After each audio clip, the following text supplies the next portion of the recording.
Well,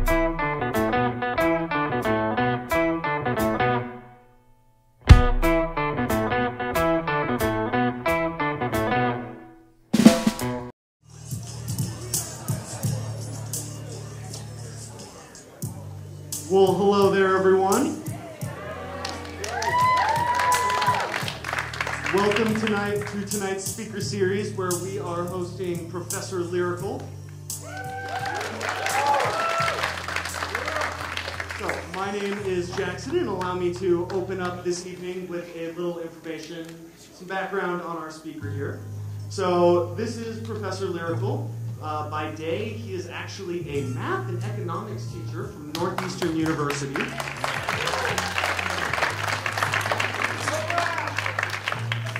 And by night, he's actually an award-winning rap artist and MC.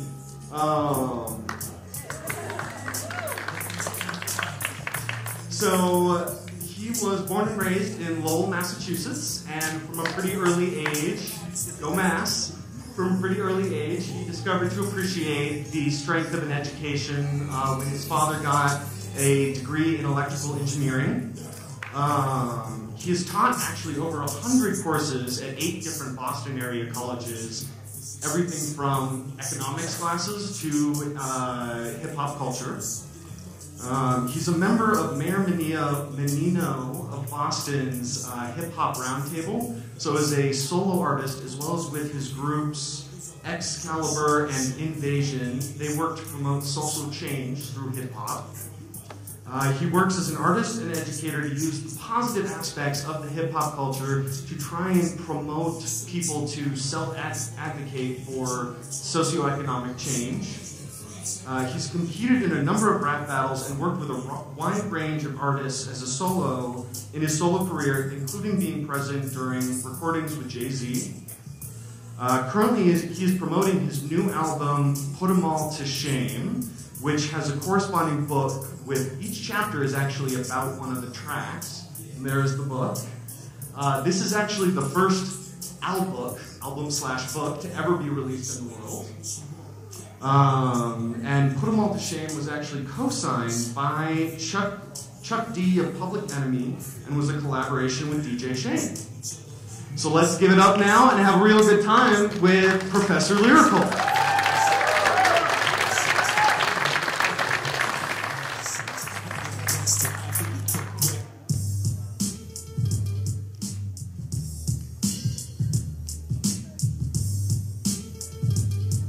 One, two, yeah, listen, I keep it supremely crafted, routinely mastered, rhyme schemes conceived in my dreams, my sleep's practice, 24/7, dedicated to rapping and still finding time in between for multitasking.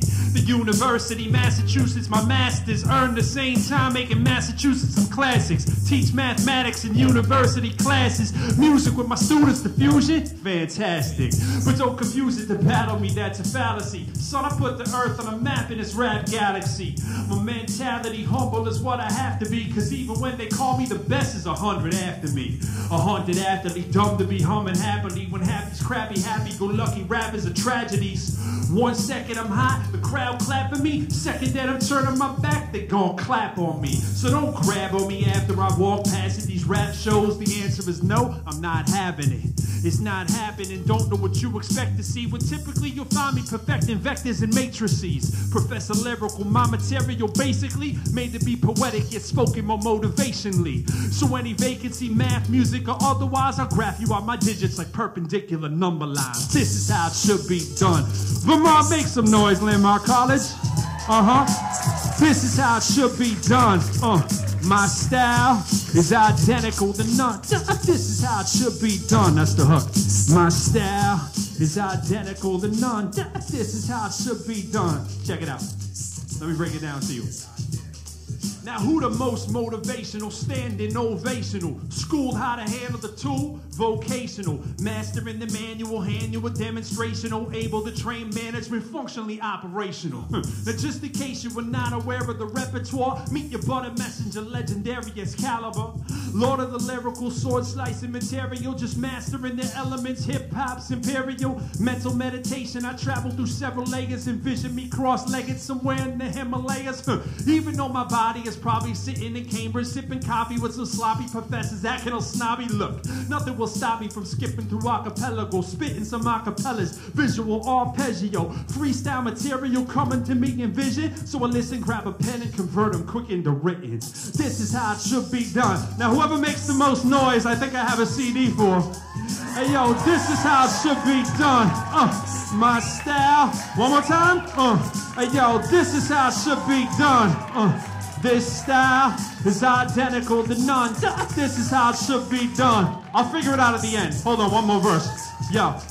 I'm like, overall, the whole game need an overhaul. Study my movements, establishing the protocol. Who more meticulous, speaking clear and articulate? The and's my ampersand, cause I'm symbolic and Prince with it. White glove like Mike, and I'm still leaving my fingerprints on Mike so deliberate. Some would say I'm Simpsonish. If y'all don't know the story, then y'all should probably look into it. Would probably win the Heisman if music had the equivalent. If I ain't one of the best, then Cam Newton is innocent. Dudes want to test, I will let them cheat and look ignorant. This is why they call me profess, or just coincidence, cause I just have a way with the words when I play with sentences. Even though degrees that I hold are based in numerals, lyrically the way that I rips fit for funerals, or musicals the way that I spit on stages eternally. Truthfully, a name like Lyrical's no hyperbole. This is how it should be done. Make some noise, Landmark.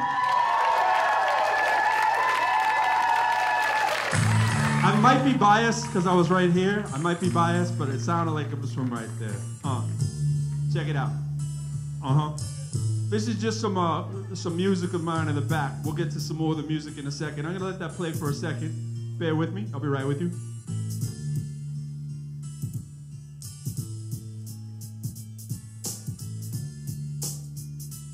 You can just vibe out to that. This track behind me is just the instrumentals. I loaded them up just for you on my SoundCloud page. If you want to download them, they're free. If you want to go onto my SoundCloud page, it's soundcloud.com/Professor Lyrical. For those of you who can't come out the pocket for $10, I understand. You can also download the album for free. It's on there. It's called Put 'Em All to Shame, the one that I just came out. So if you guys are trying to get some free music, anybody like free music? Yeah. I thought so. All right, give me a second. I'll be right with you.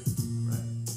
So what I'm going to do is read to you from my book, from the same chapter that song right there is found in. So what it is, an albook is something I put together where each chapter corresponds to the actual songs on the track. They have the same name.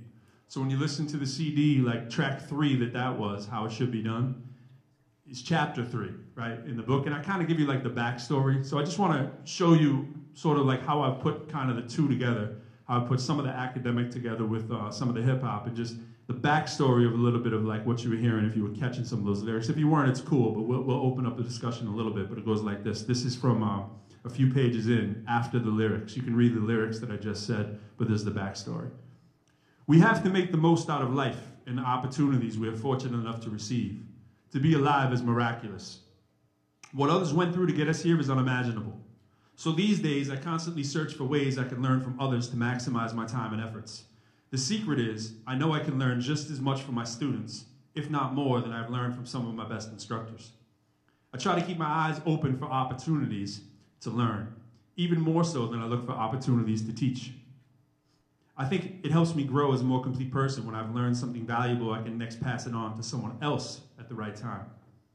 There's more to learn from the entire world than we could possibly learn from one person, so it only makes sense that we should always be actively searching for things we can learn in order to become better people. Ultimately, hopefully, we can pass these things on to others as well.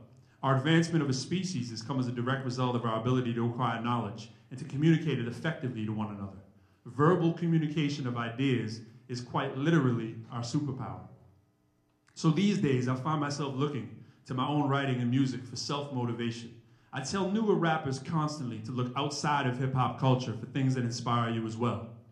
Sometimes I'll reread a verse I've written, and one word or a brief concept will take me back to the knowledge quest I was on when originally writing the verse, especially if I'm also listening to the music. This motivates me to strive towards self-betterment while helping me churn out better work than I did before. It keeps me searching for truths I can use both in my music and mathematics classrooms. My point is that self-motivation does not mean I'm only inspired by my own art. Rather, I'm inspired by my own quest for inspiration. The process of seeking invigorates me. This is hip-hop. Make some noise for hip-hop while we're at it. Yeah. True hip-hop culture. Multitasking. I use the word multitasking in this song. Some of you might have caught that. I was certainly talking about the need to do multiple things efficiently, but I was also referring to my own broad interest base I've acquired on a street level and in the classroom. Things that inspire me do not fit into neat packages, and I often get sidetracked by my own interest. Anybody know what that's like? Yeah. I typically will read something which will make me search for more. Let me digress to out of the book. Did you ever like open a window and before you know it, you have like 12 of them open, right? Because you found something and you're like, boom, let me go to the next thing, boom, let me see where that takes me. It's like a scavenger hunt, right? And you don't even remember what the hell you were doing in the first place, right? It's probably a math class, right? You probably had SoundCloud up, you're on Professor Lyrical's page, and what did he say? And now you're on Wikipedia, right? So, all right, let me get back. I will watch a news program or science show and go digging for more through the periodicals in the library. This will often allow me to connect seemingly disconnected ideas in ways I never thought of before. Granted, it makes me quite scattered in terms of my interest and taste, but I know what I like when I find it. As a kid, this looked a lot like ADD or ADHD. I certainly may have, or still have, one of those quote-unquote disorders. But my mom wasn't looking to have me tested, and I was glad about this in a way. I find being overly focused on certain things or distracted is one of my best competitive advantages. It certainly is when I freestyle anyway. And you'll get to hear me freestyle. You guys like freestyle? Yeah. All right, you'll get to hear it in a minute. If that's okay, you want to hear some freestyle? All right. My own scattered attention and extra surplus of energy has been refocused through hip-hop. This has helped to make me the kind of eclectic music I want to hear and be a deeper thinker. I advocate for social justice and fairness in a society that is often cruel and unforgiving. Hip-hop is in itself a paradigm, which allows me to think critically and compassionately. I find great reward in the fact that my music and lyrical topics may in turn help to motivate others. I know this isn't always the case, like for some of you right now. But when I keep my lyrics and my music truthful and honest, this seems to occur more often than not. This song and this chapter reflects that scattered interest base. In one line of the song, I'm talking about Cambridge, Massachusetts, and in the next line, the Himalayas, only to be immediately followed up by talking about skipping through archipelagos. My imagination and sources of inspiration are allowed to run free when I write and record. While I'm not a clinical expert, I certainly would advocate for any child with similar symptoms to be allowed to discover the therapeutic world of creative writing and poetry as practiced through the lenses of hip-hop culture.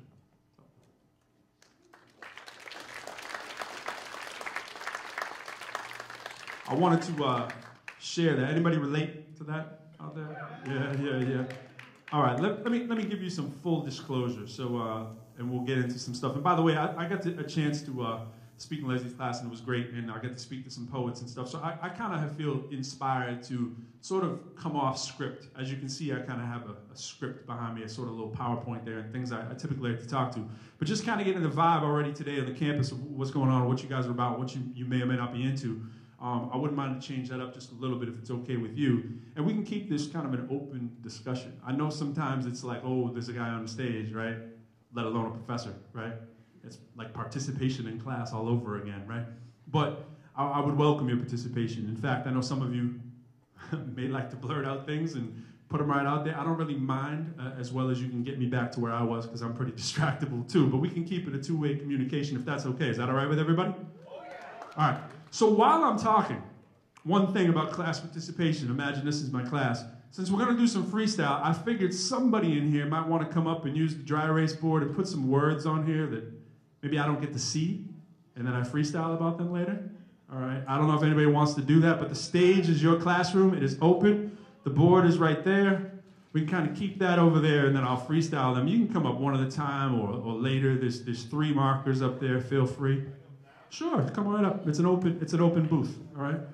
And I'll just be talking, so don't mind me. I'm just the guy here. Don't mind me. I will, we'll kind of keep it open, and we'll go a little back and forth. So, in full disclosure, in addition to the ADD and the ADHD that I've never been clinically tested for, that is very apparent in my life, I'm very scattered. I mean 100% sincerity that I think it's my best competitive advantage when freestyling and just making things up off the spot, right? And like freestyle, because I'm so distracted that I've used it to incorporate into something that works for me, which is freestyling. So a little background on myself. Before I was an educator, I shouldn't be looking. Before I was an educator, I was an MC first. And so what you see up here is sort of the accumulation of both of those careers put it together. So I've been teaching. I taught high school. I taught college, and I teach at the university level. So my path, which I would like to kind of find out from you guys maybe tonight if we get some time, is like, what's your path and what's your plan as well? So for me, this is what I did. I did a bachelor's degree in business with economics and marketing as the concentration. Then I did a master's in mathematics, and I just finished my doctoral program. All right. So that was, thank you. So that was my path, but I didn't know much about academia. I didn't know exactly how the rules work, and so I've kind of taken my own path to find out. I didn't have anybody to walk me through, necessarily. So we'll talk for you guys later, like what some of your path is. And the rest of my full disclosure goes like this. I'm OCD. Make some noise for OCD, right? Often can distract. No, no. My OCD manifests itself this way. My wife, I've been married now to a beautiful wife. You'll see her name is Love Jones. We have a beautiful child, Henry. He's 2 years old. Thank you. My wife is not OCD. My wife, I drive her a bit crazy. I organize my closet by color. All my shirts are organized by color. My pants are organized by color. But that alone doesn't tell half the story. Things that I really care about are really, really, really neat. Some things are not, because I have so much going on that I just don't have the time to put things in the way that I want them. But maybe you can relate to this. It irritates me to no end, and I want to wake up in the middle of the night to go fix it. All right, so I want to wake up and fold the sheets. All right, my wife wants me to go to bed. All right, I want to wake up and fold the sheets. She wants me to go to bed. It's an argument. It ensues. I have to work around it. That's how it manifests for me. It's not too bad. I can deal with it. But what it has made me is it's made me meticulous in my writing process, meaning that I never think I'm done with a song. I never feel that I'm done. I feel it can be better. In other words, I feel the sheets can be folded more, all right? So what I want to give to you guys later on tonight is a couple verses that just kind of talk about the process of self-betterment, like making yourself the best possible whatever it is that you do. So if it's a lyricist, making yourself the best possible rapper that you can be. Making yourself the best possible poet. If it's a mathematician, making yourself the best possible mathematician. And that process for me came through hip-hop. How many of you guys are actual fans of hip-hop music? Make some noise, it's hip-hop. I need some shout-outs, or maybe hand if it's gonna get too shouty-outy. Who would be an artist that we would appreciate in terms of hip-hop? Eminem. All right, who do we got? Who? Nas? Biggie, MGK? NWA? Who we got? Ice Cube? Is that what you said? It was hard to hear. He said NWA when you said Ice Cube. Who? Kendrick Lamar. Jay-Z. Wiz Khalifa. J. Cole. T.I. Drake. Who? Professor Lyrical. I mean, I was insulted until you said that. Beastie Boys. Don't be being funny. Snoop Dogg, Asher Roth. You did college? Oh, I thought you said Asher Roth. Boondocks. No doubt.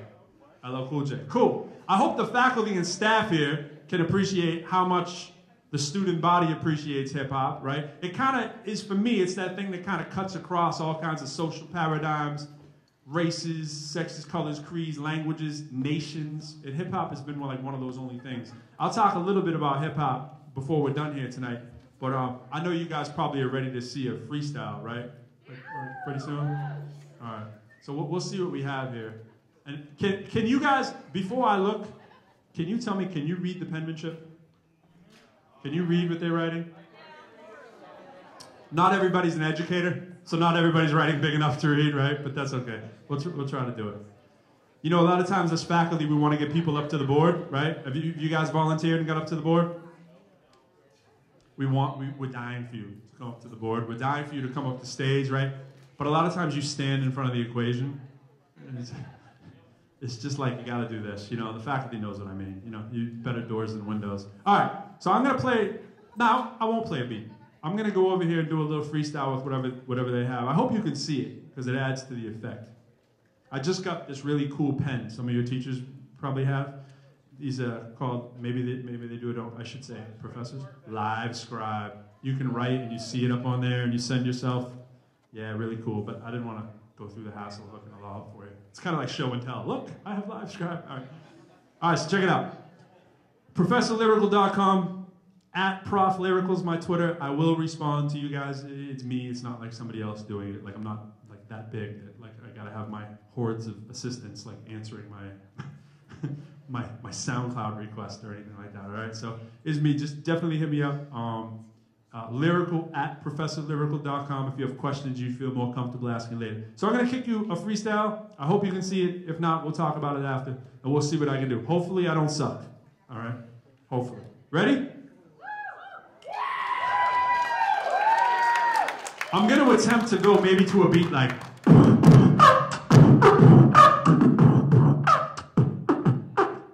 something like that. Like that's kind of what's in the back of my head, but I might not do it. He's holding his ears. All right, something like that. All right, ready? Here we go. I look at words, I can't even read the writing, but I see the stereotyping. And I'm fast as lightning, even though it was in red and underneath it was green. It was making me kind of think like it was a stoplight scene. But then I saw blue in the middle. That was kind of a weird riddle, because usually you'd see yellow. Y-E to the L-L like Cool J-O-W. Trouble you? Bring when you drink the A and W? No, I think not. That's root beer, so you cheer for me when I turn around here. Passion is power. This is the hour for people that take action and not a suggestion. I am manifesting off the stage something off the top of my best friend. That's my head with the hat turned on backwards, never backwards, so I turn around to see more. It makes us who we are every hour. Every hour, I don't know what time it is, it's probably 7, but if we add 2, that's 9, and then I can take 9 and multiply by 5 and have 45 reasons MCs won't survive. That had to be freestyle or else it wasn't in my mind. I don't mind if there's a few seats missing, but if there's like 100 missing, then I'm going to be real pissed.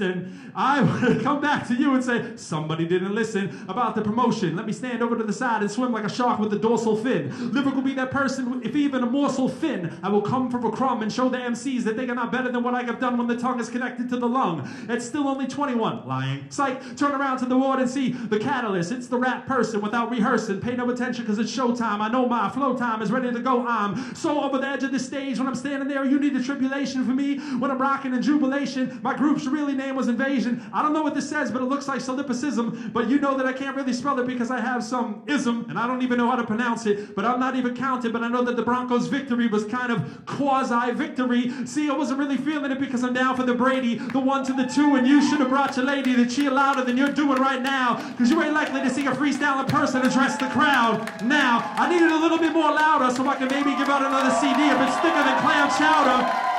That's better. Getting kind of hot inside of my gray and black sweater. Thank you. Okay, you made your point. Let me go back to the board and start to see if I can anoint asynchronous flow, or you can even make it synchronous though. Then it will go together unlike it didn't when we were playing tic-tac-toe. As a matter of fact, I could probably play tic-tac-toe on the board, but I get really bored because there's no way that 2 people can play and actually score if they know what they're doing, because it should always be a tie. Nobody can ever come out with a win. Why? I just proved it. How could you possibly lose in a game that's based on 2-on-2? Ish. Didn't want to swear. Didn't care, didn't have to. I think this is dank memes, but I'm not really sure because it seems that the spelling could be off. Maybe I just don't know what it is because I'm thinking too fast and I have to. I really didn't though. Just made you think that I did because that was my idiot flow. Let's go back to the tribulation just in case you didn't know. That's N-O backwards with the I-T. No, it's not it. It is just me, the MC. A-L-U-B like an ambulance, kind of spelled backwards, like I was dyslexic, like I'm suspecting that some of the people in the crowd right now are in this section. Or in that section, pay no attention to the man on the stage ripping behind the curtain. I think that was in The Wizard of Oz. No, I'm certain that's what he said, right? I see you bobbing your head. He said, pay no attention to the man behind the curtain. Flipping every minute, showing nobody has ever been able to do what I'm doing. I am certain that actually was a freestyle without rehearsing. Because I sat in my room for like hours and hours and hours and end trying to figure out how my tongues went together with letters like T, L, and N. And I realized when I went, flipping every minute, showing nobody has ever been able to keep it the lyrical speed. Yes, indeed, lyrical do got what you need. It worked. Peace.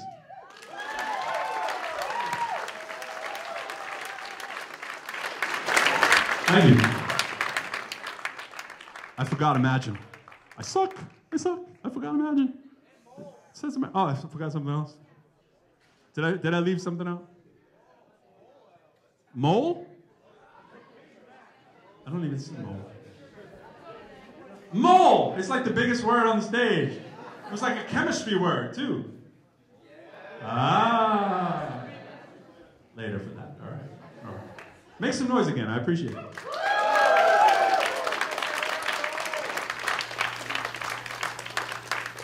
It's really kind of weird that I just have a lot of pictures of me, kind of like just not really doing anything with them, but those are actually most of the pictures that appear in the book. A lot of them are from different chapters, and they represent different like things that I'm going through. Like this was actually like supposed to literally be me coming home after teaching, kind of. You see I'm a little bit more dressed up. I don't actually dress up to teach. I pretty much teach exactly like what I'm wearing.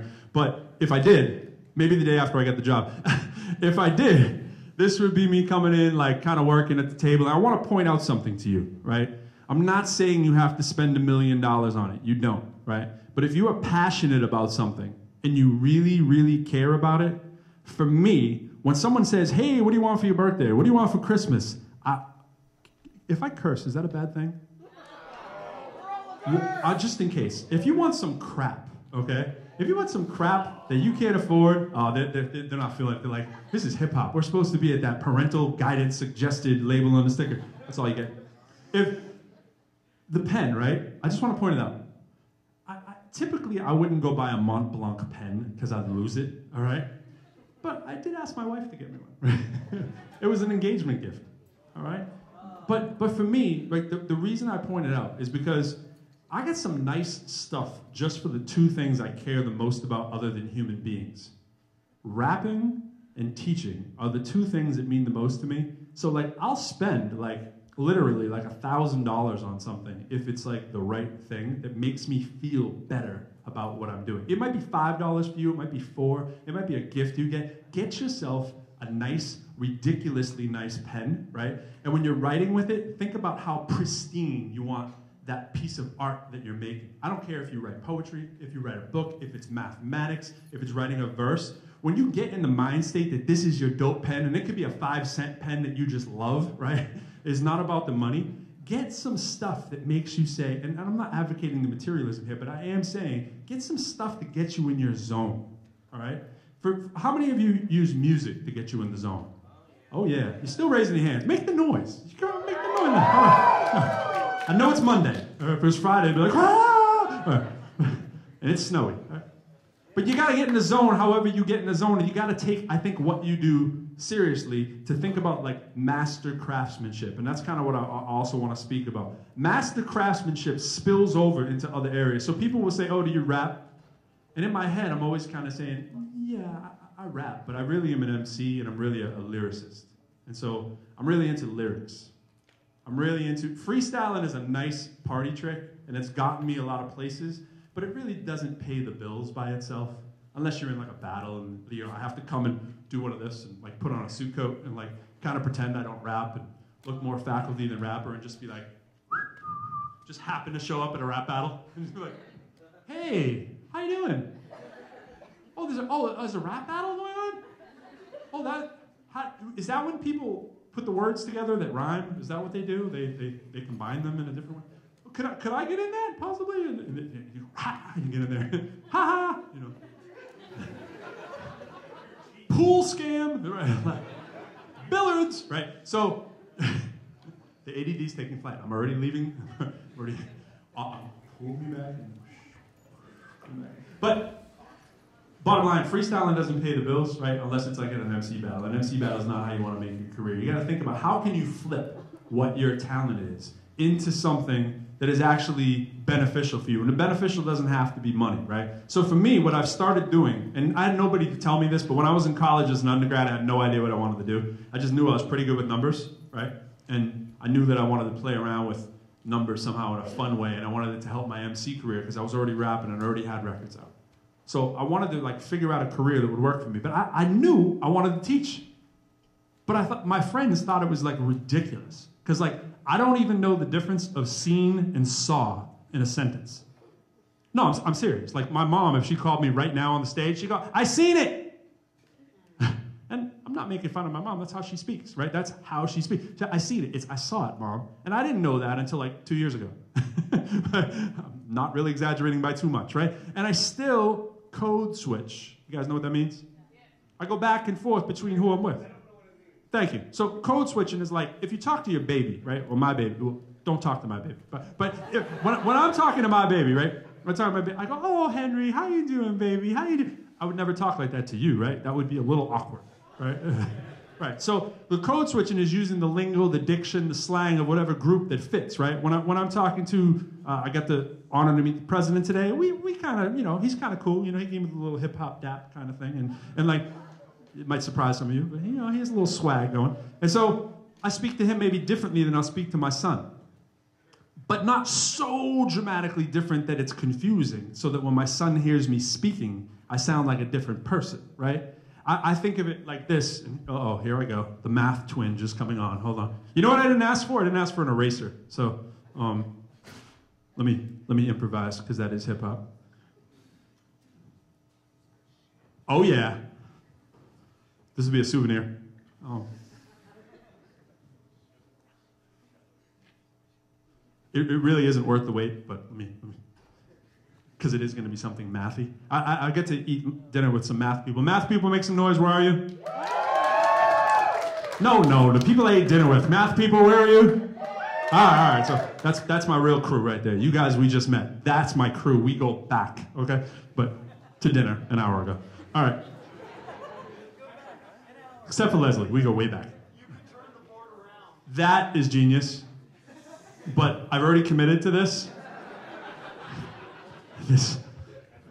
We were talking about the dumb board too, as opposed to the smart board, and that's an inside joke, so I can't explain it to you. The dumb board is, okay, it's not an inside joke. The dumb board is any smart board, or any board for that matter, that you get to when you're teaching or trying to participate in class, and you go up and you just suddenly are way more stupid than you were when you were in your seat. It happens to me as an instructor, so I just call all boards a dumb board, especially if they're not a smart board. Unless they're a smart board that somebody's written with in permanent marker, then that becomes the dumb board. All right, extra dumb. All right, so my point, and like I said, it wasn't worth the wait. For the stats professors out there, what am I drawing or trying to draw? A sine wave is nice, but the stats, well, bell curve, standard distribution, okay. And let's see if you guys really know your math, all right? So 1 standard deviation away from the mean, that's supposed to be the mean. What's that letter called? Ooh, wow. You guys are good. We'll call it mu. All right. 1 standard deviation, you know the math of how far away 1 standard deviation is? Percentage-wise? 34 would be correct. That must have been an instructor. Must have been an instructor. So 34% this way or this way. The whole idea is that, you know, basically within, that's awful. The whole idea is within 3 standard deviations away from the mean, you pretty much have everything, pretty close to everything that can happen. 4, 5 sigmas, you go far, we call them sigmas. You go out, you pretty much have everything covered, right? I don't mean to lose you with the math, but my point was this, is that at any given time, I'm 1 standard deviation away from my mean of who I truly am. So you're not going to hear me speaking to your president being like, "Yo, sir, how's it going? Today is looking really lovely outside, and, you know, I think that the birds are flying well this time of year. Don't you think so?" You know, like, I'm not going to talk like that. But at the same time, I'm not going to be like, "Yo, son, what's up? Yo, I was smoking these cats with a burner the other day, yo, and I walked in and I was like, yo, son, yo." And like, you know, even though I did kind of talk like that for quite a long time, it gets to a point where it's kind of ridiculous when everyone else around you doesn't talk like that, right? Except in rap videos, you know, and like, and my friends in the industry, you know, would be like, "Yo, son, yo, I'm saying, son. You know, like after a while, you know, I can't do 34% and 34%, that's 68%. I can't do 70% of my time to make people think I'm not crazy, right? If we're on one standard deviation over here, I'm like, yo, son. And then the other side, I'm like, so it's snowing outside. It looks really lovely in Vermont, you know? You can't really do it. You got to kind of be who you are so that people don't get too confused, right?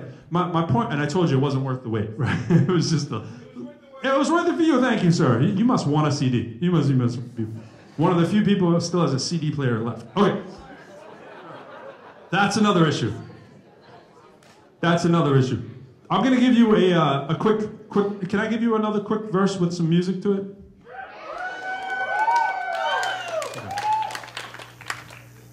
I apologize about the way I'm doing this here. We're keeping it hip-hop. All right. Actually, let me give you a beat you've probably heard before. Maybe. See, oh, we might get a commercial. Hold on.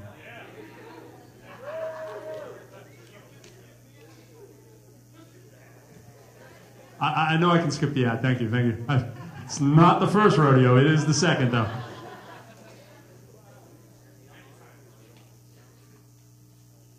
Can you hear that? Let's try it again.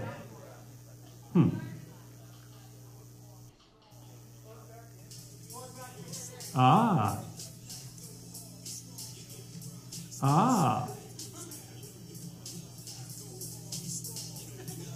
I'm holding the mic to my mouth like I'm about to say something.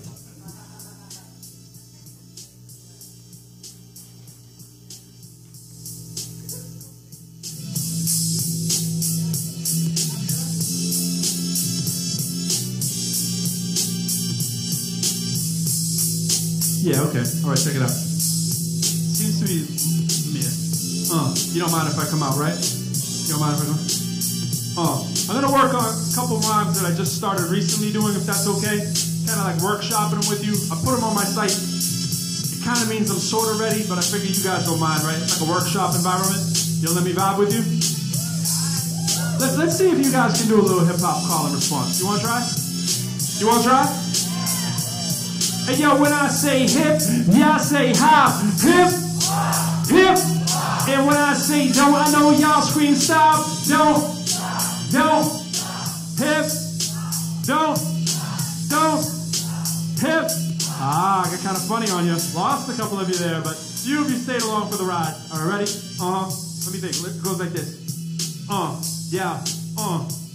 The dominant breed, flow be a problem indeed. Probably been spitting before y'all could properly read. Locking it down, hold the key plus the property D. Run the board like I'm on some old Monopoly Steve. But never been one to talk about the guap of the green, the brock of the cheese, or how I love to cock it and squeeze. But I will acknowledge all these college degrees. Probably the reason I spit with such a confident ease. Accomplish a dream, confidence, melodically themed, total harmonics. It worked to set a positive scene. The winter soldier, smoldering my texture is raw, Google and Bartha. Beauty simply have you in all the truest author. Do it for the love of the art, but keep it proper. But skilled enough to chew you apart. You knew from the start this was no typical flow. Cause once I flip it, even my name is spelled Lyrical Pro. Come on, when I say hip, y'all say hop.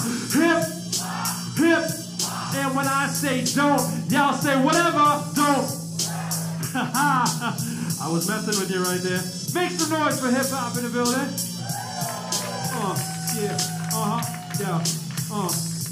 Check it out. And that's my wife, Love Jones. Make some noise for Love Jones.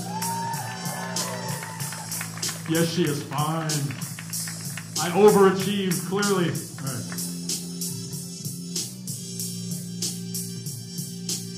But I clean up well. I clean up well. Give me something, right? I had the suit on that day. I can stand next to her for 5 minutes. And that is Henry. Yeah. Yes, you don't stop. All right. I'm doing that real ghetto way. I pull the plug out to make the sound go away. All right. So with Henry behind me, I shared this with some of the people in the poetry class, but I think I want to do it again. It's another rhyme I've been working on for a little bit. It's about my son.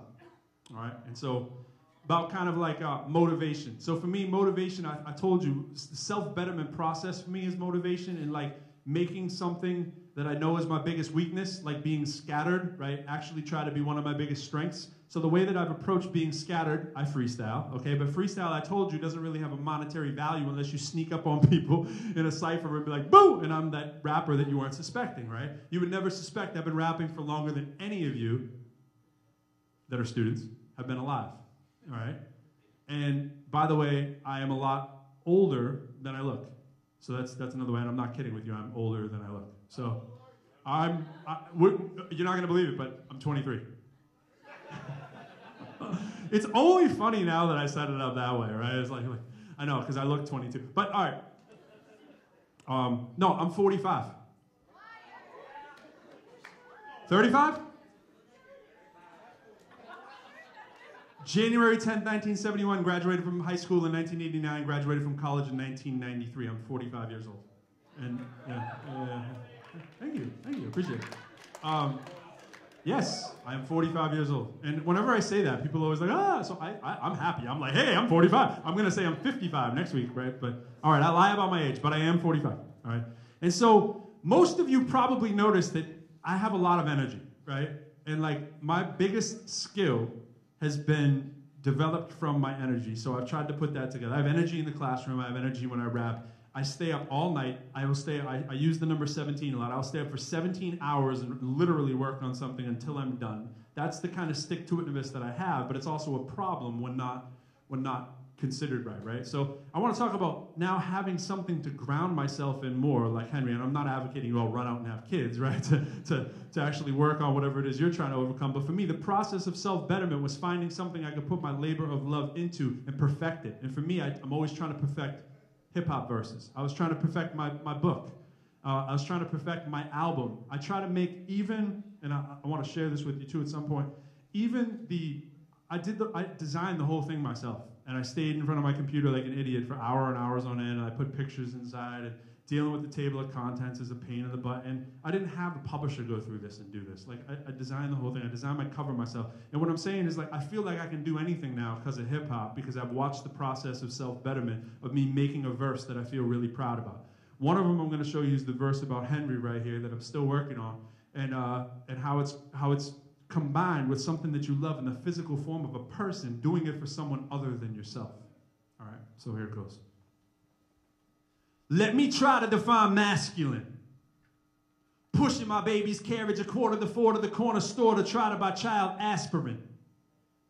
Afterwards, giving a bath to him, not only when mommy is traveling, but part of my everyday song and dance, I'm loving the chance to splash with him. Beatboxing, I rap with him. I tackle him like most dads, but really love him whenever I nap with him. Going to music class with him is my greatest satisfaction. It's perhaps just looking after him, putting myself after him. Knowing that I was inadequate before him, sort of an average version of a person living his life with little purpose. Not saying I ever felt worthless or doing it all on purpose, just wasn't aware of what it really meant to be living a life of service. Because now I'm more compassionate, more concerned and activist. Before I'd go to war for the cause, but now I'm much more pacifist. Because what has happened is, now that I am a parent, things that I never saw before are now much more apparent. Peace, y'all. Thank you. Thank you. I want to share with you two, like, two more things too, if you don't mind, and then we'll jump back. You don't mind? All right. This is something a little bit deeper. I wrote this for higher ed. I wrote this for Emerson College. They asked me to do a piece on civil rights, and I might not be your first choice to come through on civil rights. I don't know. I don't know what it was. I don't know. I think they were looking for somebody who more looked like they experienced civil rights, at least in their family, or maybe somebody of more color than of me, because that seemed to be what a lot of the schools were going for at that time. But they weren't that myopic in their view that they wouldn't consider somebody else. So anyways, they asked me to write a piece, as they'd heard some of my spoken word stuff and my rap stuff, and they said, could you write a piece about civil rights and how it's informed your work in higher ed, and your work in hip-hop, and your work in mathematics, put it all together and come present it for us. And I want to do it for you if it's okay. And this is kind of the backbone to how I use all of those things in the classroom. And this is sort of my true inside revealed to you. Is that all right? All right, here it is. It's a little deep, but hang with me.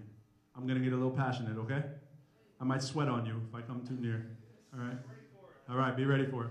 I might even just give out another random CD, I think. I think it's a random CD time. Hold on. All right, here we go. A CD gun. You and I need to work. All right, here we go. First, let us remember that it is not possible to have an appreciation for the civil rights legislation and outcomes without first pausing to remember the assassination of black leaders like Martin and Malcolm. Now, son, please do not confuse my passion for African American activism as pacifism for when I witnessed the division in classes and passing kids at the cafeteria table split up more painful than sadomasochism. Listen, if Brown v. Board of Education put an end to segregation, and tell me why I see no brown-skinned faces sitting at the table with all these Megans. Hi, Megan. Face it. You have locked yours at one time or another when a brother from a different color has approached your door. Even though it's not 1954 no more, sometimes it sure feels like only a few years before 64. For sure. We've made improvements, but we got further to go until I no longer need to be proved my baby boy might grow up just like Emmett Till. Still, I have to teach him stand his ground for all these racists might attempt to make him turn it down like Jordan Davis. See, these are just the faces on the news that are famous, but for every Trayvon Martin, there's 100 unsolved cases. Mass incarceration never replaces the plantations, boatloads of African Americans like slave ships. So thanks, Miss Alexander, but we got much worse than before, because now we literally making billions on the job for Unicor. Dressed in uniforms, be sure at these federal institutions, civil rights are well denied by this legal prostitution. So what's the solution? Well, I say, let's start with college presidents. The ivory tower needs more melanin, more estrogen, more feminine. And just in case you might confuse me for the new version of some Eminem, I've never candy-coated up my lyrics. What's the benefit? See, that would be irrelevant in a time when non-intelligent lyrics and rap music is what they peddling as the precedent. Suppressing the positive messaging of the original 4 elements of hip-hop as a culture now subjected to their censorship. Well, I am here self-evident, no cursing, non-repetitive, and instead of just battling rappers, well, these days I'd rather mentor them. Against all these impediments and prejudiced Confederate flags, they flew with pride as they tried to produce evidence of race superiority through the majority of schools. They tried to civilize the natives and prove Africans were fools. See, universities were tools for them racist spewing madness. But before them land-grant colleges, well, there was nothing much for blackness. I said before Barack Obama, there was nothing much for blackness. But now he got me asking, who's accountable at the moment? For human rights, it's unacceptable Guantanamo's still open. Still, he got me hoping civil rights are not ignored. Sure, 1010 is not the answer, but at least the minimum is now more. So what do we have in store for all these kids from urban areas when separate is not equal, but the schools are still inferior? See, the barrier to becoming a scientist or a mathematician is when kids are passing calculus but cannot do addition. Let me say that again. The barrier to becoming a scientist or a college mathematician is when kids are passing calculus, we're just pushing them through, and they cannot do addition. See, when I was young in school, I used to listen to New Edition like, can you stand the rain? You can laugh, it's okay. I wanted to be just like them. If they told me, I'd have listened. So where are the role models, the athletes, the models, the producers of tomorrow? Show our scholars that some honor in a way to rock them dollars, in a way to clock them dollars. Beyond just popping bottles and beyond just popping collars, beyond Beyonce on a surfboard, there's more to work for than McDonald's. See, we can solve our problems with a different point of view. More diversity, our scientists are way too far and few. So who will be inspiring the future generation? Respecting education starts with your teachers and how we pay them. So let's pay some attention and keep up the vigil fight till our health and wealth disparity is not a blemish on civil rights. Good night.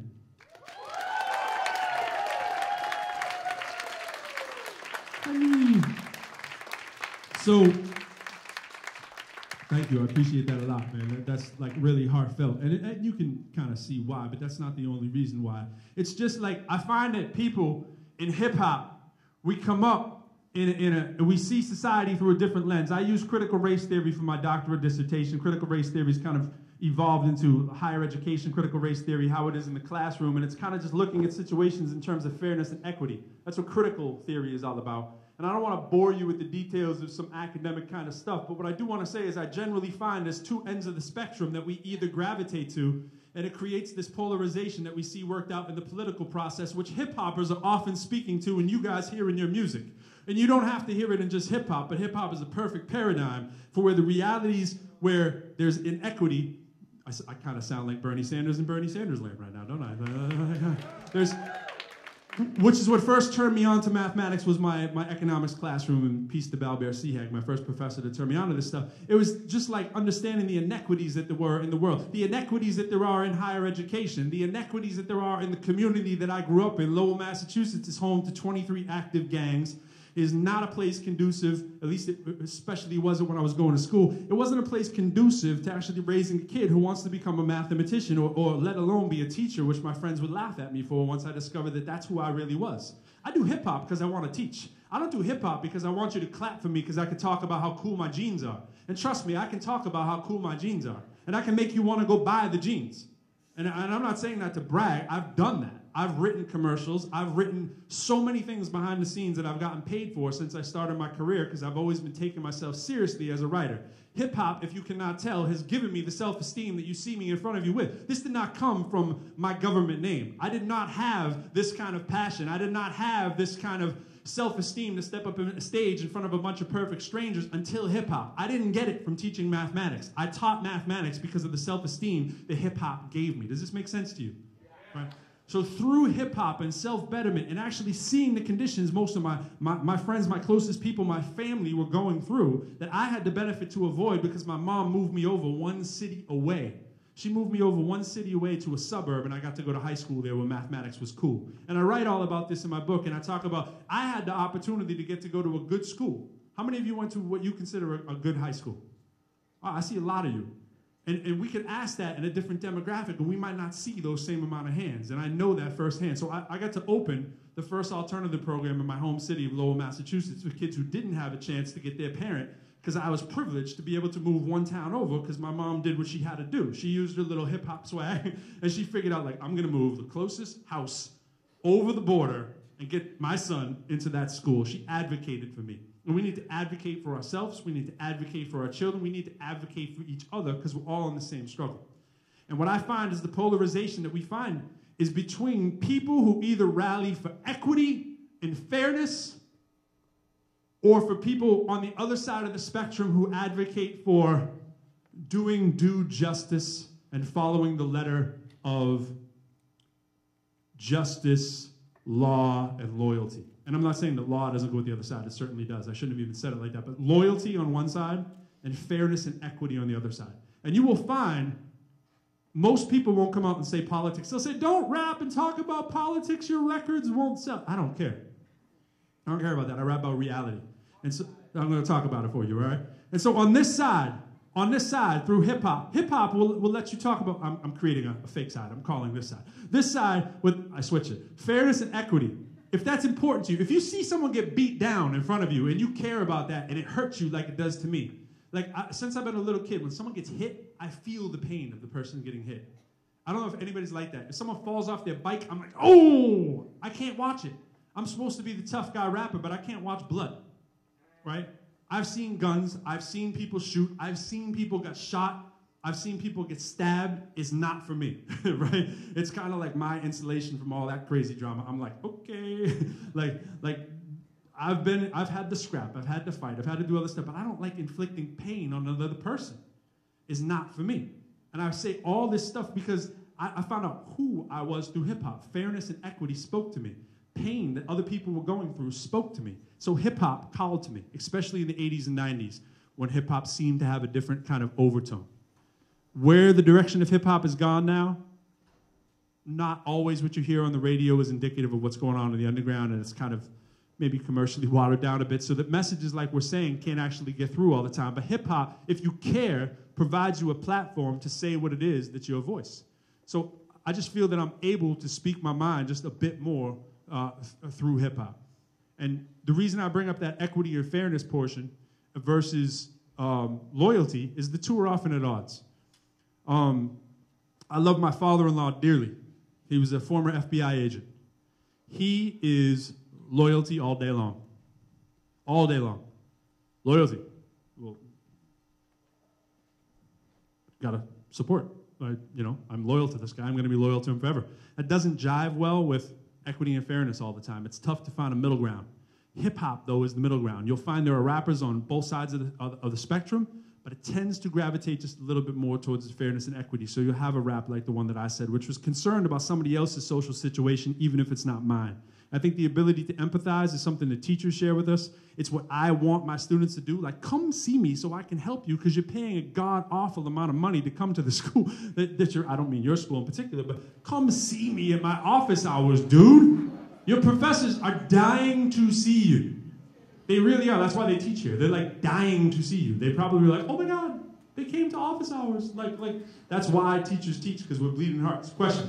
Yeah, are you saying, I'm getting a little confused. All right. Are you saying that loyalty and justice are set at odds with fairness and equity? I don't know if odds is the right word, but I would say that they seem to be polarized to make you think that if you are, like, I'm for fairness and equity, and I'm also for justice, right? Justice is a good thing, right? Loyalty is a good thing. But if I had to debate over what's more important to me, I would step a little bit more towards the fairness and equity. What's fair is more important to me than who I'm being loyal to. Like, the whole stop snitching thing, I'm going to be snitching on you. Like if you come to shoot my baby, I'm snitching on you. Like, it's not even a question. And, so that's a big hip-hop thing, right? Stop snitching, don't talk about it. So in hip-hop, this is a big debate, which we have. And I'm just opening you to some of the social justice issues that are prevalent in hip-hop if you look. And that's why I said, if you email me, if you're not aware of who the artists are that talk about these things, let me tell you who these people are if they're there for you. How many of you know Immortal Technique? A lot of you. Immortal Technique stays at my house when he comes to Boston or Cambridge. So you probably heard some of the overtones there where we share a lot of, actually, he hasn't recently in the last couple of years, so I'm feeling hurt. But I used to promote a lot of shows too, and had the chance to promote some shows with Immortal before I was even doing the rap kind of stuff. What I'd like to share with you is this kind of statement right here, and this is something I think rings true to you guys here. Educators and institutions historically have concentrated on changing student behavior, but have entirely neglected the need to change the classroom or campus system. So if you come to your educators and I think here is an example of where this is not true. To make some applause for Landmark, please.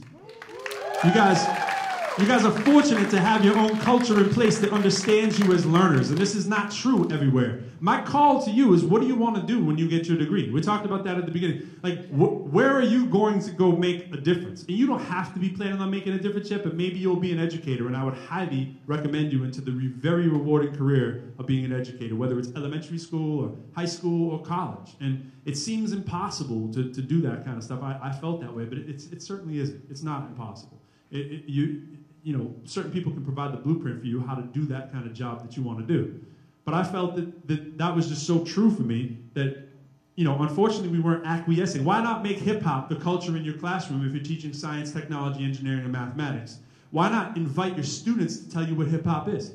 Tell me what it is that you want for a culture, and we'll create that culture for you, and that's what you're doing at Landmark. So one of the reasons I wanted to come here is to congratulate that vibe, feel from that vibe, and learn from that vibe of how it is that you have a culture designed for you and what that feels like, and how that empowers you. Sorry, I missed that last one there. Went by, but let me go back here one sec. I already shared this with you on the bottom here.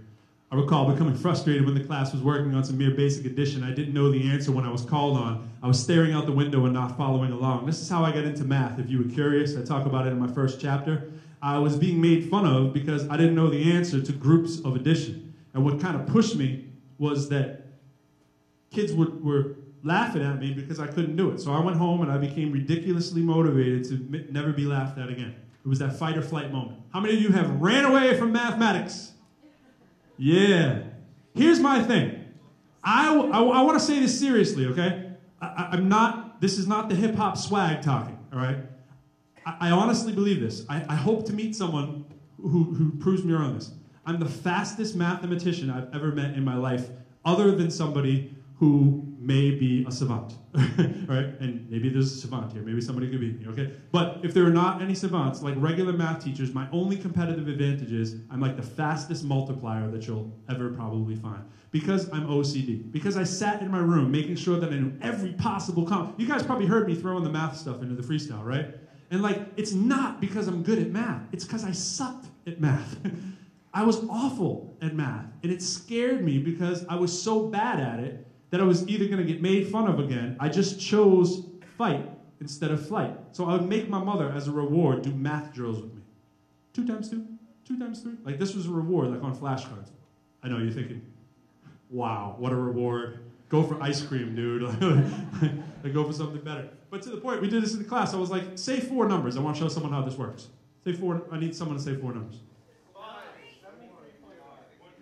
One person, maybe. You with the hand up.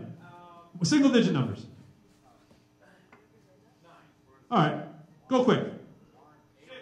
8, 5, 4, 6. All right, so you got 40, clearly here. You got 32, clearly here. You add them together, it's 72 over 32. That's the answer, okay? So that's the answer to that problem, and then you reduce it, of course. That's how you add fractions the fast way, okay? So this is a teaching style that some people use. I went on to see in certain books, and I was real happy when I found it, but that's what I did as a kid before I knew that there was any least common denominator stuff going on. I know. All right, one more time. I got to regain your trust. I need like 4 fast numbers. You need to say Oh, sorry. 5, 6, 3, 9. That's hard. 45 and 18 is 63? 45 and 18, 63? Yay! All right, I got it. 63 over 54. All right, so that's the answer. Can I get redeem? Redeem. All right. He can count. Yes. All right. Doesn't say anything about the fact that we have to reduce them by 9s. I understand that. But all I'm getting at here is, for me, this was the process. This number times this number plus this number times this number is the answer to the numerator. And the bottom is this number times this number. Exactly the same thing you learn when you're doing least common denominators, but in a more visual way, because it makes kind of like a plus with the bottom. It almost looks like something nuclear or whatever. Like, it doesn't matter with the numbers. It's not like I preconceived them. This is just 1. This is just redo it. 6 and 28, 34 over 4. And if you really want to get fancy, you cut them in half because they're both even. 17 over 2, that's your answer. So that's how I learned when I was a young kid before we had a way to do it. It's not because I had any kind of smarts in math, but I just would sit around doing that all day and trying to think of what are all the combinations, right? And try to go boom, boom, boom, and try to be super, super fast at it. That's the only thing that got me into doing math, was that I was fast at multiplying. And then I added all the back stuff in later. I did the backfill later. But my point is that I sucked at math, and it became one of my biggest assets. And I sucked at hip-hop when I first started.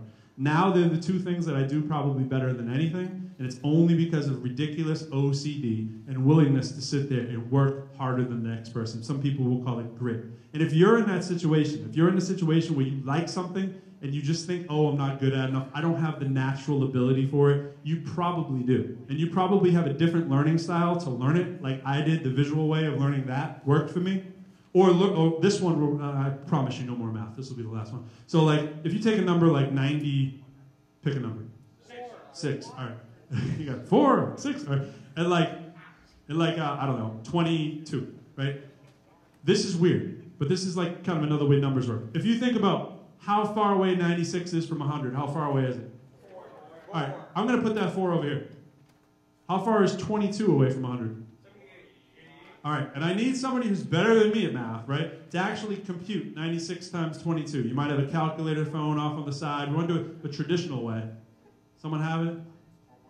I'm going to trust you. Now, once you get 96 times 22, give me a hand. You got it? What do you got? False alarm. I thought it was mine. False alarm. All right. 2,112. And I trust you because 6 times 2, it does end in a 2, so it looks pretty convincing, right? But I want you to watch this, all right? So 96 subtracting 78 is exactly the same thing as 22 subtracting 4. What's 22 minus 4? 18. What's 96? Wait. Okay, all right, yeah, it is. 22 minus 4. I was having a flashback to the dumb board, all right? And 96 minus 78? All right, I'm going to sort of Someone said that real confidently. Like, yeah. All right. And so I'm going to take the 18 and think about that. And what is the difference of, what's 4 times 78 actually equal? 312. Cool. There's 3 and there's the 12. What happens when you add 18 and 3? It's 21. Bring the 12 down. It's 2112. I know that looks weird as heck. That was a pattern that I found out, and later found out that there's actually a documented method for how to do what it is that I'm doing. I got real excited when I found out the documented method. This was from playing around in a room with numbers for just a long time, being bored, being an only child, right? And being done with writing some hip-hop rhymes for a while. That's a whole different way to multiply. I'll say it one more time. How far is 96 away from 100? 4. How far is 22 away from 100? 78. Subtract the difference, and that becomes your first number. 18. Subtract this number, it's the same thing. Notice the same pattern. I liked this pattern, all right? I got 18. And then I took this number and multiplied it times this number, whatever that was, went right here, and if there was anything to carry over, the 3 went under the 18, and that's the answer. When I found that out, that somebody had documented that, researched it, I was like, oh my God, I'm a genius! I can do math! This is actually important! Oh, great, great, great, great! That inspired me to do more math because it was visual. And so what I'm telling you is, somebody who was awful has become like neurologically like obsessed with this kind of stuff and has made a career out of it. And it's the same way that I did what I did through hip hop. It's from stinking, not running away, sticking with it, and I think that's what we define as grit. And I think that hip hop is a wonderful way for people to discover their grit, because it certainly worked for me. And even if it isn't hip hop, I think the culture is something that we should all be turned on to. Questions on hip hop? Because I'm pretty much good. If you guys are, we can get to some more rhyming and some questions, and I'll be pretty good. Make some noise for hip hop. I know I made you sit through some math. Yeah. What do you got? What? Woo for math. I like woo for math. Yes. It's possible. It's possible. I have like a certain amount of giveaway ones, you know, and because you asked, you know, like I always encourage that from the students, like just ask, you know, you might get one. You might. How about the 2005 Album of the Year, Infinity? How about that? I just happen to have one right there. Cool. I mean, it was only Massachusetts Album of the Year, so don't get too excited.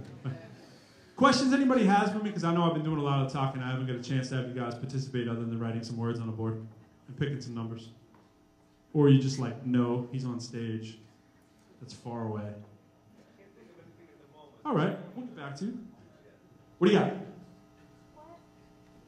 What exactly made you want to do hip-hop? Like, when you know you have the passion? What exactly made me want to do hip-hop when I know I had the passion? I stumbled into creative writing in first grade. The teacher told me I was creative. My mother had always told me I was creative. I named a contest. It was called Leo Likes Lions. Leo Likes Letters. It was a lion that my teacher had. And we used to put letters in there and read letters that we wrote. And she said, someone name the lion bag and you'll get a gold star. And like come up with the most creative title. And I was like, Leo Likes Letters. And she was like, oh my goodness, that's so creative. And I was like, there's that word. So it wasn't hip hop. And that's why it doesn't have to be hip hop. But then when I saw how much hip hop embraced, you know, b-boying, b-girling, dancing, these energetic kind of things, graffiti, big art, which I liked, right? I liked art, I liked poetry, rhymes, rhythmic beats, DJing, scratching on turntables. I was like, yo, this is for me, this speaks to me. And it was about all the issues that I was seeing in my environment. So it spoke to me. That's why it's a great question. My first record came out when I was in high school on vinyl. That was a big deal.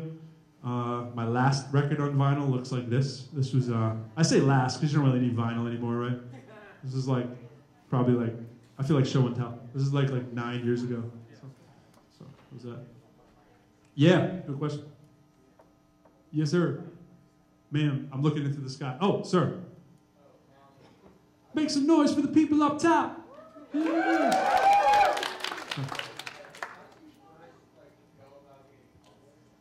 How did you get the cheap seats? Just kidding. Don't answer that. Through music. I stumbled into a dude at the college radio station of where I later went to college as a kid. They had a radio station in Lowell, WJUL at the time. It's WMUL now. Later on, I'd go on to be the music director there and the urban music director. He was playing hip-hop on the radio station. I was like, college sounds like the place for me. Like, they had hip-hop music at college. I was like, whoa, dude, Sean, I'm saying. No, that was it. And so I went there, this dude heard me. He was already producing. He brought me to Newberry Sound in Boston. He was recording with like, literally, New Edition, like I was saying earlier. He was recording with all those people. And I got to have a record come out on vinyl from that dude who was a connected producer who just heard me freestyling in the station. I didn't know what I was doing. And I was a teenager and was just kind of starting. And that led to my later first record deal, which, by the way, you never want to sign a big record deal. I don't want to bore you with all the money and facts, but hip-hop has no money in it. It really does. Everybody who's rich off hip-hop has flipped the money from hip-hop into something else because there's no sustainable money in hip-hop. There's more money doing actually what I'm doing right now, going out and speaking and talking. It doesn't need to be at colleges, but speaking and talking has more money than hip-hop does, and I'm not exaggerating. So like hip-hop music industry is a facade. It's made to look like, trust me, it's made to look like there's a lot of money in it, and there's never is. The only way you can get money in hip-hop is to outlive your record deal and have gotten popular off the record deal. Now, you didn't get any money when you were popular. Take it from Jazzy Jeff and the Fresh Prince, who you can search on YouTube talking about this. They were in tears at the Grammys because everyone thought they were rich. And there's endless stories of this. I'd see people driving away and, you know, not afford cab money. They were gold records and stuff like that. I was like, what? At a young age. So I knew I didn't want a big record deal. I knew I wanted a deal that would give you, like, creative control and to do all these things where you can make your music and still have a say, because I knew there was no money in it. I knew it was just all about getting a platform. And so it was all, for me, it's always been about the platform. I never thought there was like big money in hip hop like a lot of the people were telling me. It is a lot. The real money in entertainment is in movies. That's where the real money is. There is money in the movies, but it's really hard to break into that too. Yes, there are like 10 people that are paid in hip hop and that are multi-millionaires, but most of them are nowhere near what you think they are. And I speak about this directly in terms of a lot of the finance and mathematics in the book. I teach it in class. We do endless examples of rappers who were once famous who are now broke. It just, the list goes on and on and on. It's depressing, but it's true. But there is a way to make money in it. It's to be underground, be signed. Europe pays more to go do a hip-hop show than any club in like America that holds 500 people. You go to a club in Europe that holds 500 people, you can come away with like, you know, 10 grand US money. And you do a club here, I'm lucky if I get like, you know, $500 at a club that holds people. And you, by the way, speaking and talking and doing all that kind of stuff, that's way more lucrative, you know, than you see people on these speaking tours and all that kind of stuff. There's way more money in that. Like, look at what Hillary Clinton makes to speak, right? You guys know what she makes? Say it again? Yeah, it's ridiculous. It's ridiculous. It's six figures, you know? That's where the money's at, you know? Use your platform to turn it into something else, because the people in the music industry aren't trying to give away free money. So, good question. Again, email me more on that too. We can talk about it. Yes, ma'am. Rakim, Big Daddy Kane, KRS-One, Cool G Rap, Public Enemy, AZ, Nas, Jay-Z, I mean, all those kind of people. Jay-Z, by the way, has been out since like 1989. So when I first met him in 96, before he was really big, it was like, I thought it was cool, but no one else did. And by the end of the year, he was huge. My mother was like, why are you driving to New York every weekend? You get this college-educated mind, and you want to drive down to, again, proving my age again. I graduated in 93. She's like, why do you want to drive down to New York City every weekend with all these crazy people and go hang out with these J whoever's? And now my mom's like, yeah, Beyonce's on the Super Bowl. She's like real up on Jay-Z's career now, or whatever. But anyways, he was big in like 89, 90, rapping real fast, you know. When it began in the rhythm, and then it began the beginning, but I'm going to make it a miracle. Not a material livers and never been able to find on the final come out of the metal, the physical, literal, coming, the pinnacle, medical, mineral, that I go into when no one has ever been able to go with the lyrical flow. Like, I would do that in my bedroom, like, ad nauseum, you know? And he was into fast rap, too, so, nice. Yeah. Yes, ma'am? What would you say applying critical race theory to the hip-hop industry, in terms of who has ownership of their, you know, sound, of their image, like the fact that very conscious rap isn't, you know, easily purported versus like, you know. Yeah, I know this is a question that not everybody will be tuned into, but I'll share it. She was asking about how critical race theory interplays with like rap and how people are like, conscious hip hop is kind of suppressed. What I'll say is two things real quickly. Conscious hip hop, like the brand of hip hop that I do, I'm not original. I'm not like doing something no one's ever done before. In fact, I follow a long legacy of people that I look up to, some of which who I just mentioned. But a lot of the conscious groups like Dead Prez and Public Enemy and these kind of groups speak to me because they're speaking against the establishment that doesn't want that voice to be heard, to say, wait a minute, something's not fair. You know, like, police beatings didn't just happen, like, last week. You know what I mean? Like, Rodney King is, you know, was not the beginning of police brutality or whatnot. And when NWA brought it to the surface, major rap labels jumped in because, wait a minute, there's black people talking about violence. That will sell. You know, and it was like, that's when the music industry really did get on board with hip-hop. They really went big time and promoted hip-hop in around 1991 after NWA came out. Twice as bold as Public Enemy and twice as critical. And they said it in like that kind of variety, like to the rest of the world. And people were like, wait a minute, whoa. And sons and daughters, mostly white sons and daughters, right, all over the country were eating it up like hotcakes. And so parents were going, what are our kids listening to? You know, and I had that album too, you know what I mean? But it was like, but to even deeper, I just want to say one thing. You guys know who Clear Channel is? Yeah. No? Make some noise if it's no. If you don't know who Clear Channel is. It's okay. You're not supposed to know who Clear Channel is, because Clear Channel is Live Nation, essentially. Okay, Clear Channel owns over 1,200 radio stations in the country. So I've done a lot of work with Jammin' 94.5 in Boston. I've played a lot of my records and stuff, and you know, you don't make any money by being on Jam, and they don't send you a check. You know, I hosted the morning wrap-ups when Acrobatic wasn't around for like 2 weeks, and like they weren't sending me checks. It was like, oh, do it for publicity. Clear Channel and Live Nation own half of the music, and more than half. I'm saying half being silly. They own way more than half. So when you see a billboard in a city, it's a Clear Channel Live Nation billboard. And when you're listening to a radio station, Clear Channel is what the name implies. A clear channel across the country that everywhere you go, you will be in reach of another Clear Channel station to keep you mind controlled, listening to the senseless crap that is on the radio that masquerades as hip-hop, which it is not. Rap music and hip-hop are different. Rap music is the commercial genre of the musical end of hip-hop culture, right? Hip-hop is a culture that we live, breathe, die for, right? But the music has been bastardized. The music has been taken and subverted into something it was never intended to be, because it was all about peace, unity, love, and having fun, in the words of Afrika Bambaataa, the founder of hip-hop, peace to the Zulu nation. So when you have that bastardized message taken, and then a company like Clear Channel, I'm not mad at Clear Channel, they're a commercial company, that's what they're supposed to do, make money wherever they can see it and exploit it. That's what all big business does. That's what capitalism is about. I'm not mad at capitalism or anything like that. But what I am mad at is how people don't know that that's operating. So you can make the choice and say, wait a minute, you're telling me there's a radio station all across the country playing the same music 24 hours a day in every single market, and by the way, no local artists have a chance to get played on that radio station in any community. Any community, your local artist cannot get played on Clear Channel unless it's on dead airspace on a Sunday night when no one's listening. That's the truth. And Live Nation owns that. They own the venues. They own the artists that come through. Jay-Z is signed to his deal is basically a deal through Live Nation, you know, live rock and all that kind of stuff. It's a partnership deal, and these deals that are 360 deals take all of his money for all that time. Everything Jay-Z is worth goes into one of those kind of deals, those 360 deals, and the name implies what it is. He has no chance of making any other money outside of the 360 deal, even Jay-Z. Even the sports management and entertainment stuff, whatever Jay-Z does, or so I've been told lately, inside of that 360 deal is not his at the percentage that it should be. It's part of the 360 deal. And that's what Clear Nation does. Clear Nation is Clear Channel and Live Nation, or Fear Channel, as we call it, Clear Channel. And so it's just worth knowing that that's what's going on out there, to make you hear one image. Nobody's rebelling. Nobody's talking about police brutality in hip-hop. Why would hip-hop not be talking about police brutality, right? It's because they are, but they're underground, unsigned artists that are speaking to crowds of 350 as opposed to 35,000. Right? 35,000. You may have J. Cole mention a line about it. I give respect to J. Cole, because he might say something about it. You may have Kendrick Lamar say something now and then, but they're still, for the most part, controlled puppets because they're on major labels. There's only so much they can say and get, shh, don't say that. That won't sell.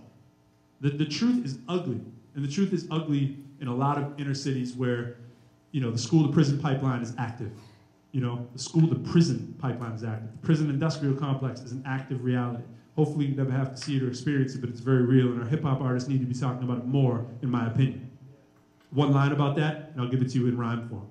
For years, hip-hop's been lost in stagnicity, crossover pop that lost authenticity. Eventually, grade school rap so elementary mirrors our educational institutions identically. Eric B. and Rakim now whistle to different melodies, a force now divorced like KRS and Miss Melody. Now Clear Channel and Viacom owns everything. Reality is MTV, check your scheduling. We all obsessed with the private lives of celebrities, privatizing everything, bastardizing the 70s, get advertising executives living in luxury, irresponsibly sponsoring products of death and poverty. I know probably people think the majority of what we choose is free will, but not in no monopoly. Those with seniority can manipulate minorities by views that they choose on the news spewed dishonestly. We lost authority, hip-hop's now morally challenged. We trade our talents for small salaries always. Similar businesses using viewers and listeners, systematical slavery, institutional prisoners, converting us like idiots. Most of us act like children, bragging about what we're selling inside of our own buildings and acting like building is totally out the question. Too busy acting like we be grossing millions, no question. Here's my suggestion, to some it may sound blasphemous. We need more activists, rappers who rap passionate. See, I ain't bashing another rapper like Fabulous, just simply saying some of us need to spell it more accurate. With more confidence, mathematics like calculus, more Congress, law, and politics, interest in the establishment, re-establishing what we gained from our guardians and passing it on down and re-equating the audience. Come on, that's the last song on my album. Goes like that.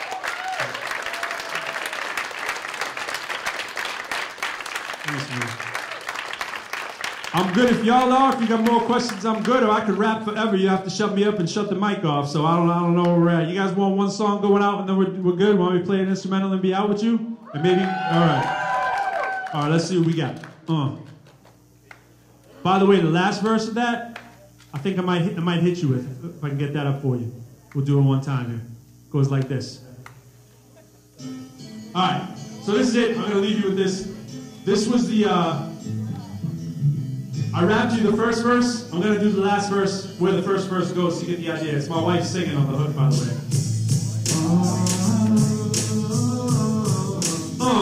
Do you remember? The song is called Do You Remember? How hip-hop used to be. Yeah. I gotta let you hear her. Hold on, let's fast forward up to the hook. Love Jones. We call her Love Jones, because I got a Love Jones for Love Jones. Yeah. I met her at Berkeley. She was in the live band, singing all the songs for my album. When my album release party came out, and I said, who is Love Jones? Who is Love Jones singing? And she said, I'm not really cool with all that rapping stuff. I'm into classical music and jazz music. And she's like, you do that dumb hip-hop. And I said, no, give me a chance. I don't do that dumb hip-hop. And there she is. And she goes like this.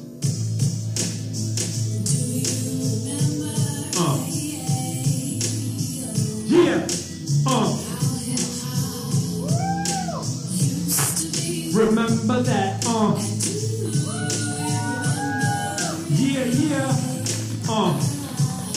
Love Jones. She's the real talent in the family. Do you remember? Yeah.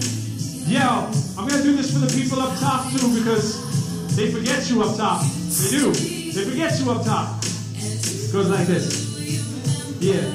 If I have a few left, I'll be happy. You can buy them online. You might buy a couple from me. I'm happy to sell them too. Listen, yeah. This ain't one of them club jams. This is more for the symphony. Orchestras in the mezzanine for the musicians having epiphanies. This is history, literally in the making. Choosing red of the blue pill, lyrical up in the matrix. These are true skills, but still rooted in the basics. Charting the constellation, doing the manual calculations. Bestseller potential on instrumental arrangements, but probably never will be until I'm named one of Oprah's favorites. Until that day comes, endless dissipation, prostitution and presentation when I freestyle on the ovation. Cause the track kinda skipped, but that's okay, I will still make it. I will come off the top and do it like I was naked. You don't wanna see that. Trust me, believe that. We'll return the beat down cause I don't want that feedback.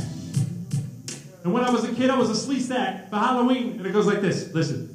This ain't one of them club jams, this is more for the symphony. Orchestras in the mezzanine for the musicians having epiphanies. See, this is history, literally in the making. Choosing red of the blue pill, lyrical up in the matrix. These are true skills, but still rooted in the basics. Charting the constellations, doing the manual calculations. Bestseller potential on instrumental arrangements, but probably never will be until I'm named one of Oprah's favorites. Until that day comes, it's endless. Until that day comes, it's endless.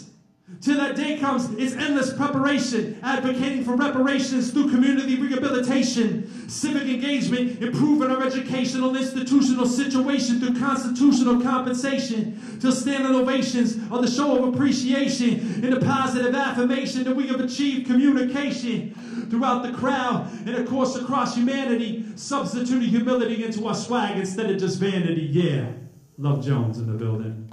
Lyrical. I'm out, y'all. I appreciate the love. I'd like to talk to y'all out later. If I see you around, feel free to say what's up. I got some pictures I can sign for you too if you want one. And stay in touch.